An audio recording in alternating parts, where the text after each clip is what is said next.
China's dominance in EVs and batteries, a global disruption. This year, Bloomberg projected global demand for lithium-ion batteries to reach 1.6 terawatt-hours. Meanwhile, Chinese firms alone have announced plans to build around 6 terawatt-hours of production capacity by the end of the same year, over 3.5 times the forecasted global demand, which already assumes optimistic growth. On top of that, regions like Europe and North America have also pledged significant battery production expansions, which, while smaller than China's, could still meet most of the world's demand on their own. This has both a good and bad side. However, even the bad side has some advantages. First, let's tackle the bad side. Having production capacity does not necessarily mean that all of it will be utilized. Many announced projects fail to materialize, and even completed plants rarely operate at full output. Companies often overstate their planned capacity, especially when state subsidies are involved. For example, Chinese battery factories were operating at just 51% capacity in 2022 and dropped further to 43% in 2023. Given this trend, their continued overexpansion is hardly surprising. Unsurprisingly, this overcapacity has already triggered a collapse in battery prices. Bloomberg recently reported that lithium-ion battery prices briefly hit just $53 per kilowatt-hour, a milestone they previously projected wouldn't be reached until 2030 or 2035. This means we are about 5 to 10 years ahead of the expected price curve.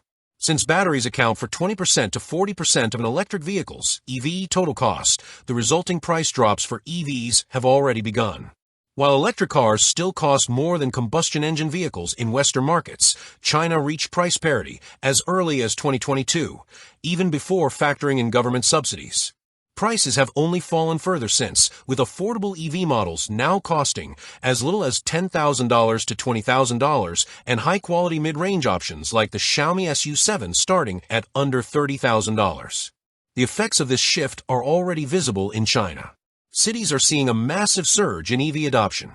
In Shenzhen, you will be struck by how different the urban landscape felt. Standing next to a busy street without being overwhelmed by engine noise was something unimaginable years ago. As China's battery surplus continues to drive prices down globally, we can expect the rest of the world to follow suit soon.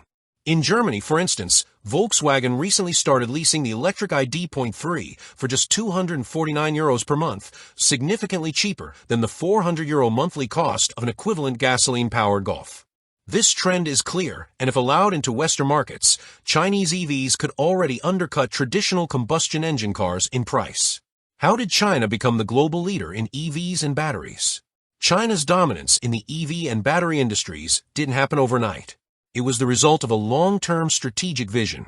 Shenzhen, home to BYD, the country's largest EV maker and the world's second-largest battery company, embraced electrification much faster than most other cities. A decade ago, electric taxis made by BYD were already common, and within 5 to 6 years, the city had completed its transition to 100% electric taxis and buses. While Shenzhen was ahead even by Chinese standards, the country as a whole has rapidly followed suit, with EVs and plug-in hybrids accounting for 47% of total vehicle sales and continuing to grow. Given that China is the world's largest car market, far surpassing the US and EU, and that batteries are the most expensive component of an EV, it's no surprise that Chinese electric cars alone have turned batteries into a massive industry. But the transformation extends beyond vehicles. The energy storage sector, now growing even faster than EVs, has ignited a full-scale battery boom. In 2023, China more than quadrupled its energy storage battery fleet and introduced policy mandates requiring wind and solar farms to include energy storage capacity. The result? China now dominates the global battery industry. 6 of the world's 10 largest battery producers are Chinese, including CATL and BYD, the 2 biggest by far. Chinese firms control every stage of the supply chain, from battery cell production to components and even upstream processes like mining and refining. In energy storage, Chinese companies have leveraged low-cost lithium iron phosphate, LFP, battery technology, which has proven to be a perfect fit for the sector. Even outside China, major automakers, including Tesla, Ford, Volkswagen, and BMW, have largely agreed that they must source at least part of their battery supply from Chinese manufacturers. Some brands have taken it even further. Volkswagen has invested in Chinese EV maker Xpeng and is co-developing new models with them, while Mazda recently launched a Mazda 6e, a rebranded version of the Chinese Chang'an Deepal L7 with minor cosmetic tweaks and a Mazda logo. At this point, China's dominance in batteries and EVs is almost absolute, and the rest of the world seems to have unknowingly entered a massive dependency on Chinese supply chains. But how did this happen, and can other countries catch up? The origins of China's battery and EV strategy.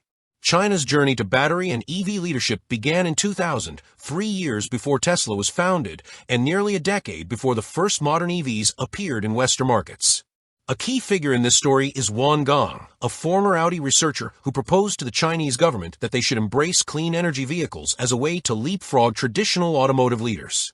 The state took his ideas seriously, and in 2007, Wan Gong was appointed Minister of Science and Technology to implement his vision. China had 3 major reasons to pursue EVs. 1. Severe air pollution. Chinese cities were notorious for smog, and air quality was one of the few issues that citizens openly criticized. Addressing pollution was not just an environmental goal, but also a political necessity. 2. Oil dependence. China is the world's largest oil importer, with 70 to 85% of its supply passing through the geopolitically sensitive Strait of Malacca. Reducing reliance on foreign oil was a national security priority. 3. Automotive industry weakness. Despite years of effort, China had failed to catch up with global carmakers in combustion engine technology. EVs offered a fresh opportunity to leap ahead in a new automotive era. Realizing that they had a unique early mover advantage, China adopted what I call the sprint and marathon strategy. The sprint phase, gaining an early lead. In the early 2000s, batteries were not seen as a particularly important industry. Western nations had largely outsourced battery manufacturing, along with much of their electronics production, to Japan, Korea, and especially China. This allowed China to ramp up battery production without attracting much attention. Meanwhile, Chinese car companies had struggled for decades to build competitive brands, but EVs provided a fresh start. During this phase, the government kick-started demand by purchasing EVs itself, electrifying taxi and bus fleets. For context, Shenzhen alone had 16,000 buses and 22,000 taxis when it went fully electric, and similar government purchases across China provided a crucial early boost to domestic manufacturers like BYD. The real masterstroke, however, was the introduction of subsidies that required EVs to use Chinese-made batteries. This forced international automakers like Tesla and Volkswagen to rely on domestic suppliers, helping Chinese battery companies scale rapidly. At the same time, firms like CATL and BYD went on a global buying spree, securing control over critical raw materials and refining capacity. By the time the rest of the world realized what was happening, China had already established a near monopoly on battery production. The marathon phase, maintaining long-term leadership. By the 2010s, it was clear that EVs were the future, and every major carmaker had committed to electrification.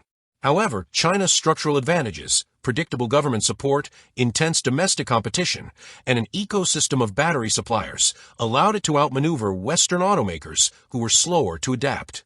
As a result, while EV sales in Europe and North America face challenges like fluctuating subsidies and political uncertainty, China continues to race ahead.